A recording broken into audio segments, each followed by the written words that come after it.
अगर आप सऊदी अरब का सफ़र करते हैं या सफ़र करना चाहते हैं तो आपके लिए बड़ी अहम खबर वो ये कि अब भारतीय और बांग्लादेशी पासपोर्ट पर सऊदी अरब का वीज़ा स्टिकर नहीं लगेगा।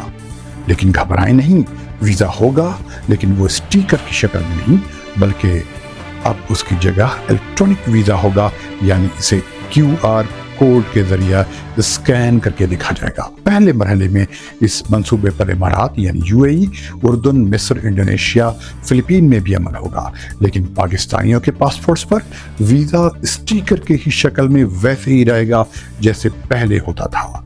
दरअसल सऊदी अरब अब अपने सिस्टम का ऑटोमेशन कर रहा है ताकि कॉन्सुलर सर्विसेज को बेहतर बनाया जा सके और वर्क, रेजिडेंट और विजिट वीज़ा इशू करने के काम को आसान और तेज तर किया जा सके। ऐसे ही बहुत सी खबरों के लिए इस चैनल को सब्सक्राइब जरूर करें। खुदा हाफिज।